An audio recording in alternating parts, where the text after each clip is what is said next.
This is Jess from 3D Learning Experts, and you're listening to the LD Experts Podcast, the show for busy parents who want to help their kids with learning disabilities, or as I like to say, learning differences, go from surviving to thriving. Hi, I'm Jess. We specialize in tutoring and small group classes for students with dyslexia, dysgraphia, dyscalculia, auditory processing disorder, and similar learning differences. So today, I'm very excited to have 6 wonderful people here to be on our panel, and 3 are moms and 3 are former students who are tutored by me for 2 to 3 years.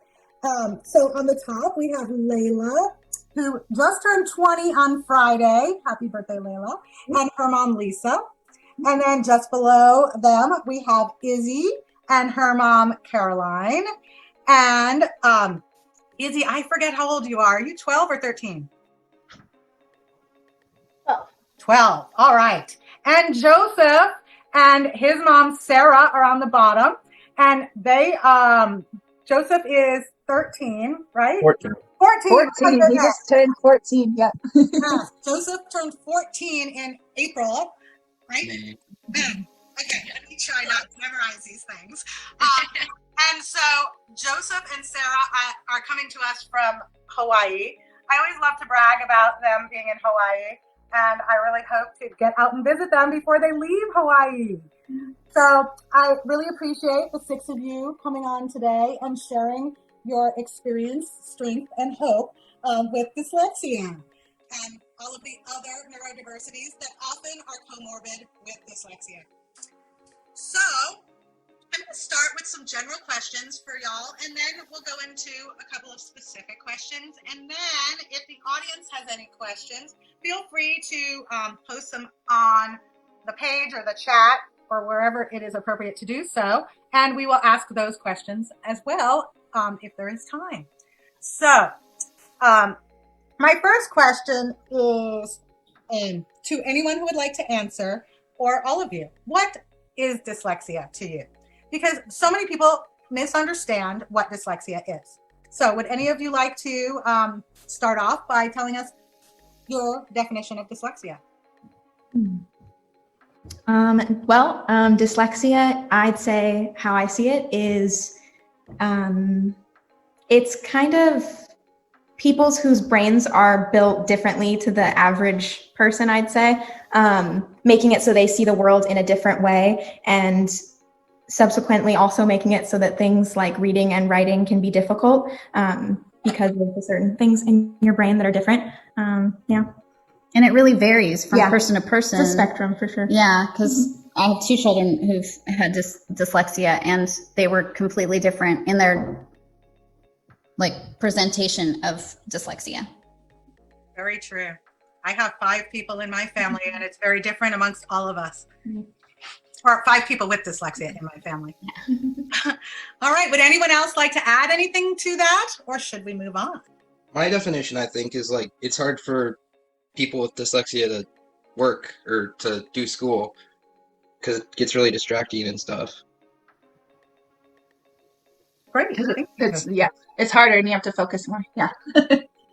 All right. And for the kids, how old were you when you noticed that you struggled with dyslexia? Obviously, you didn't know it was dyslexia at the time, but when did you notice the struggles? Can you remember? I don't know. Well, since my older brother has dyslexia and he was kind of, I guess, diagnosed with it a lot earlier than I was, it was almost assumed that I had it because I had similar challenges like he had with reading and writing at an early age. But yeah, it's kind of just, I don't know, would you say there was a certain age? I think since we knew that she wasn't reading easily by the age of 6, that we assumed she probably had something going on, and we had started with a tutor to see if that would help, because that did help her brother. But it turned out it was a whole different level of dyslexia, so it needed more. Yeah. Yeah, your level of severity required an Orton Gillingham based approach versus your brother who was able to learn Mhm. quicker just from having the one-on-one help of a regular tutor. Is that? Yeah. And Caroline, I saw you put up your hands. How old was Izzy when you guys realized it or started noticing? We didn't get our diagnosis until she was 7, but she started some interventions, and we were aware of the fact that she had a difference at 6. Mhm. And how about you, Joseph or Sarah? It was probably like 9 or 10 or 8, somewhere around there. Joseph had a little bit of a different experience, and this is where me not really understanding what dyslexia is was a harder situation because he was older. He was actually hyperlexic and taught himself to read at age 4, and it all fell apart in 4th grade. And I was advised that it was just a behavior issue, and so we had 2 terrible years that he refused to do any school. And later, someone told me that a kid would rather look sassy than stupid, and that really hit me.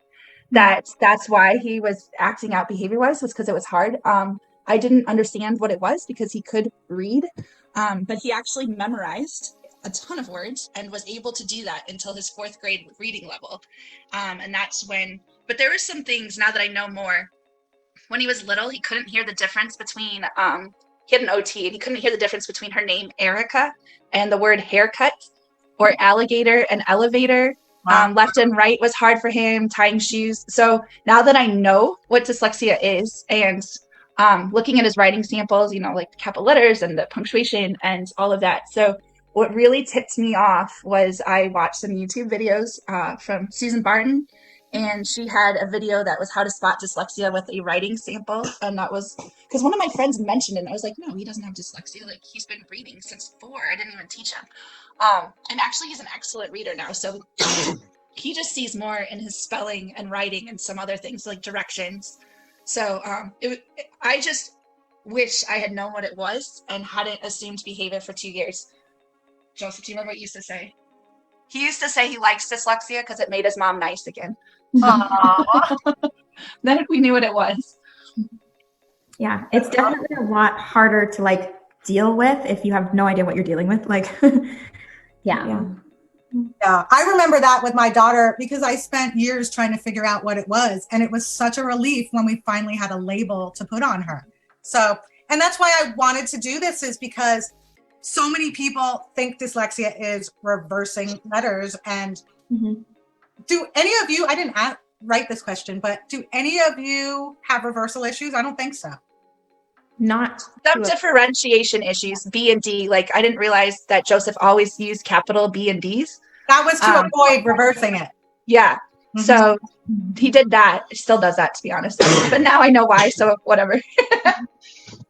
So, yeah, reversing letters other than a couple of them is not as common as people think that it is. Yeah. Oh, she froze.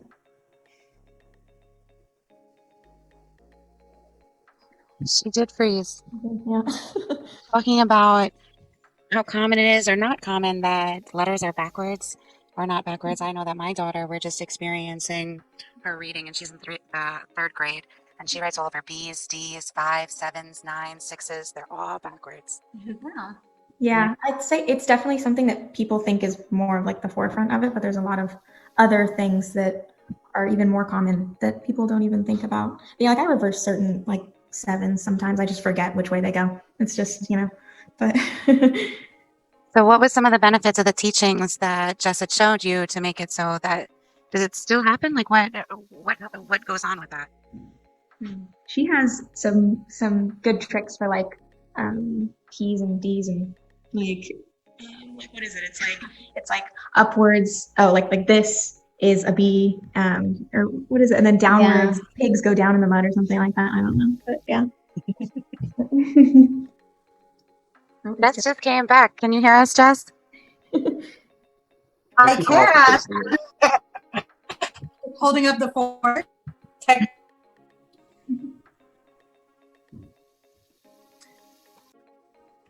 Oh, well, we still can't hear her, so that's okay. I was gonna say, when oh shoot, I can't remember your name.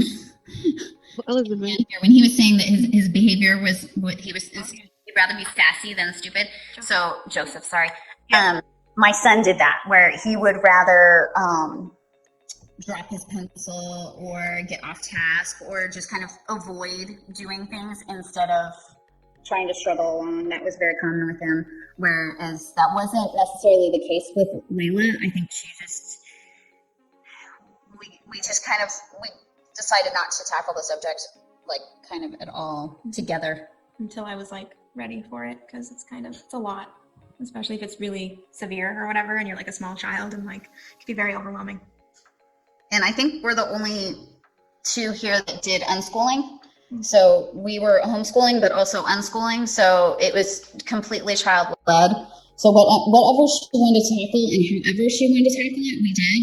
So the type of learning she did was always like visual. Mm-hmm. We would go to a class if she wanted to, or she would learn via videos, and just avoided the whole reading and writing thing altogether. Izzy goes to traditional school, and Joseph is homeschooled. However, he goes to classes. Not because it's COVID. And then Layla was unschooed. So 3 different learning experiences. Would you guys like a little bit more about how that was for each of you to, or how it is for each of you to learn in those environments that you're currently experiencing? Joseph, can you talk about your homeschooling experience? I like homeschooling because I can work wherever. Like, I just came back from my bed from reading something. Mm-hmm. I could go somewhere else to do something else and then go somewhere else. I could work in my pajamas. Or like, I could wake up at like early in the morning and then start school before my mom's even awake. And how about your co-op? How do you feel? How did you feel before tutoring? Is it different for you now that you have completed the Barton reading and spelling program? What is it like for you to go to classes?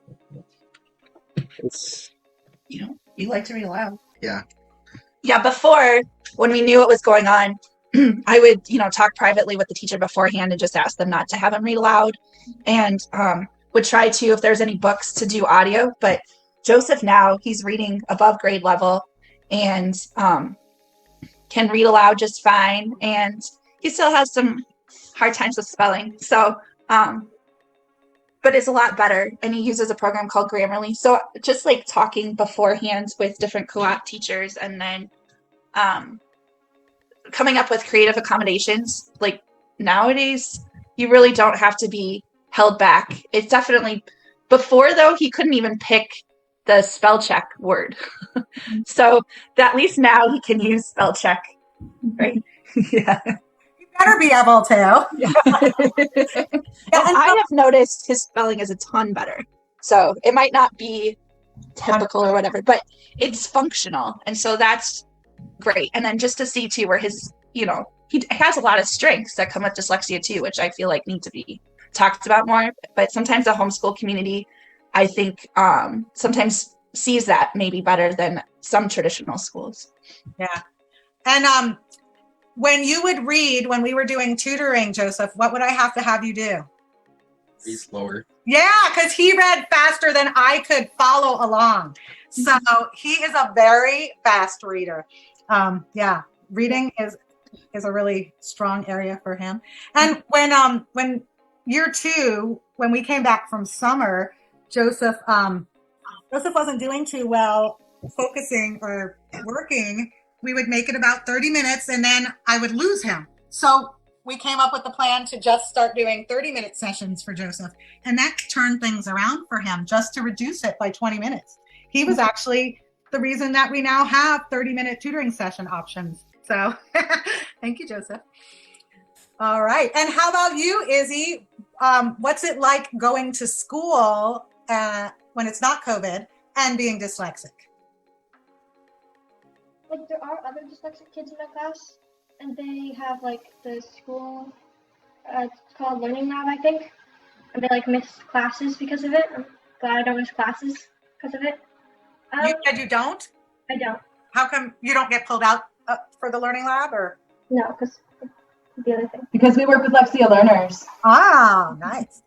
I should say she has not been exactly like she doesn't go to the local public school. She was at an international school that was kind of a Waldorf Montessori nature-based program, really heavy in the arts, and now she's at a Waldorf public charter.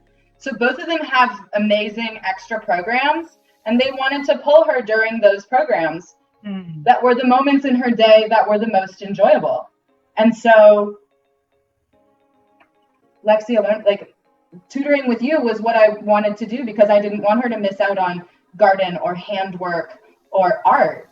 You know? Yeah, because that's where she enjoyed herself, right? And if you're pulled out of the classes you enjoy, then that makes school even more miserable. There's no point. Yeah. Well, cool. Okay, next question. How long did it take to start seeing academic improvement after you started tutoring? I'd say pretty quick. I mean, maybe only a couple months to like at least feel like have at least more confidence. I feel like a lot of it is like just your attitude about it and like changing your whole mindset. We worked with a different tutor before when she was really little, and she had really looked forward to that because it worked for her brother. And that was very demoralizing. Like it didn't work. So when she switched to Lexia Learners, it was years later after she had garnered enough inner strength to be able to tackle it again. And at that point, I think I had seen you speak once at a conference, Jess, and it was like you were in the back of my head as a resource. So when she said she was ready to actually talk to somebody or to think about tackling it again, I was like, I know somebody who might work. and so we talked to you, and it just seemed like we came for an evaluation because she was certain of what her condition was. I was, kind of flummoxed by it. So when we actually had her tested with you, it seemed like, okay, now she felt like, okay, this is the person that I want to work with. Like she just felt so comfortable with Lexia Learners and your just your style, like how you guys put your programs together. It just really was a good fit for her. I think it really helps that Jess is dyslexic because it it makes you feel like it's relatable. Like she's not going to judge you for like, oh, you can't do this, like, cause it's like, she has the same struggles, and she gets it. But yeah, especially also since she has kids that have dyslexia, it's like, it's more relatable, but yeah. And you do it in such a positive way too. Like, that it's not a disability, it's just a difference. And after we had been through so much and Joseph was feeling so discouraged, like just having that encouragement, it was awesome, Jess, because you didn't make him feel bad. And he had been feeling bad for 2 years about school. And like real bad. And I was a part of that because I didn't know what was going on. But then just like your humor too. He loves to wear that shirt that says dyslexics untied and then it's crossed out united. It's just, or we just laugh about the left or right thing when he's giving me directions. Like it's just good to just laugh about the differences and not have to feel bad about them. And so not only did you help right away with his reading improved right away, spelling took quite a bit longer, but we definitely see it now. But just the encouragement was really helpful. And I know people can do Barton themselves, like the parents, but we really needed a tutor to come in so that it wasn't hurting his and my relationship, because I could just back off the reading and the spelling. And I didn't say anything about it for a long time, at least the first year and a half. I didn't do any spelling correction, or if he just wanted to listen to an audiobook instead, like fine. I didn't push any of it and was able to let Jess do that. Yeah, definitely. Same here. Right? Yep, totally same here. And that's why we got a tutor with the older kids. And that's because even though we were unschooling and homeschooling and things seemed really flexible and easy, there was definitely times where it was too hard to do it just on our own. So to have, especially to bring in an expert to tackle this, because this was not a DIY-able situation at all. Yeah. And Izzy and Caroline, do you guys have anything to add? Well, I tend to DIY everything, and I really agree. There's no way that I could have dealt with this. I was in a position of starting to help her with her homework, and it was a dumpster fire every time. And our relationship could not have weathered me trying to figure this out and at all. And how long did it take for you to feel, to see improvement or feel improvements? To be completely honest, like, I guess at the beginning of COVID, I was kind of like, wow, reading seems so much more fun and easier. Like, for no particular reason, just randomly one day I was like, ooh, read. Like, I enjoyed it, and I was like, wow, okay, reading. Yeah, your mom sent me a text saying that you bought a couple of books at the bookstore and that you never would have done that before. No. I got a library card like a little bit ago, and it was just so much fun. I love the library. I got a Kindle Paperwhite like for my birthday, and I'm always on it, like in the night and all my spare time mostly. That's cool because it has a dyslexia font, and that actually helps him quite a bit. And the color is different, so he's been doing really well in the Kindle. Oh, I didn't even know that was a thing. Yeah, because I was at one point buying the larger print, like the ones for the visual impairment books. That was helping him keep his place and stuff. But the Kindle, it's just cool. Some of the accommodations and everything. Yeah, good to know. Good to know. Can you use a Kindle book on an iPad? I mean, a Kindle app on an iPad? I think so. Yeah. We have it on our iPad. Oh, apparently we do. Okay. I know. I relied on Joseph a great deal to help me with my technological things. See, I had to hire Elizabeth because you're no longer my student, so I couldn't turn to you anymore, Joseph. Hire me. And Joseph is going to be some sort of astrophysicist or engineer, something astro, right? Or like a geological sample test technician. He just got into geology. I was like, wait, he changed his direction. Yeah, now he was into space. Now he's into geology. It's kind of the same. Yeah, it's all sciencey. Yeah. All right. And do you mind sharing a little bit about, since Joseph is also on the spectrum, and I know when we first met, you said that was all that the doctors had identified with him. So that was all your focus. Will you talk a little bit about that? Yeah. So when Joseph, he was really young. He had a provisional diagnosis of autism at 14 months. And I mean, he didn't know that we were in the room. And he didn't talk until he was almost like, he was starting words at 4, but like 5 was when he really started talking a lot. And so he had a lot of intervention for autism and did really, really well, worked really hard and did, we had a really great team around there. And we were really glad to be able to homeschool. I pulled him in kindergarten out of the traditional school, just looking at what they offered him wasn't going to work. And he's really bright. Everybody's always said that too. So he's what you would call so has some learning differences that make things a little bit harder. But we always had just focused on autism. And when school got really hard, I feel like all that was talked about was behavior. And when he had been really good about, sorry, he's checking the internet. It says it's unstable. Can you guys still hear us? Yeah. Okay. When he was having difficulty in school, when he had always been so cheerful for me for schoolwork, and the only way that we originally had been told was that it was behavior. So a lot of times I feel like kids on the spectrum can fall through the cracks with learning disabilities, and they're just like, well, that's just behavior, that's just autism, like that's, and often things can happen together, like it's actually more likely, and so I felt like that was a disservice and maybe why he hadn't gotten help sooner. But now just seeing all of the neurological differences, there's a lot of positives too, and people just don't know. I guess also I had no idea. My father-in-law mentioned casually like 6 months ago that he has dyslexia. That would have been like good information to have. But because I know it does run in families, but it just wasn't on our radar because he had been dealing with so much else. But really now, the autism diagnosis, the only thing we really see the most is executive functioning. So like Jess said, his focus. But with homeschooling, we can keep stuff short, 20, 30 minutes, and then he can do something else. And do you have any advice for other families? Because I've been getting a lot of calls, probably because of COVID, with families whose kids are on the spectrum and they also suspect dyslexia. So you have to push really hard. It is getting a little bit better, getting services. Joseph, when he was first diagnosed with dyslexia, he was with a public charter in California.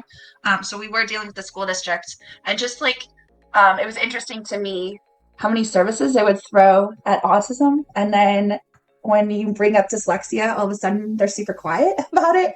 And so just to keep pushing, and I just did some YouTube videos on what dyslexia really is and showed people, because I just feel like even a lot of experts don't really understand dyslexia. It's kind of, I don't know why, but I guess just advocacy, it's a little bit behind some other things, which is interesting because it's so common. Yeah, so common. Yeah. Well, my mother was diagnosed with dyslexia in the 1940s. So, I mean, they've been diagnosing people for 80 years. You know, there definitely should be a lot more awareness than there is. Yeah, it definitely seems like it hasn't come as far as it should have in all these years. Yeah, Right. that's how many people have it. It's like, what, 1 in 5? I mean, it's like, yeah. Yeah. And it's 1 in 5 in America. It varies in other places. Well, we have reached the end of our time, and we started a little bit late, but I actually have a student who I didn't cancel. So I need to jump on and go tutor my student. I really, really appreciate you guys helping out. Is there anything else you want to add before we close up?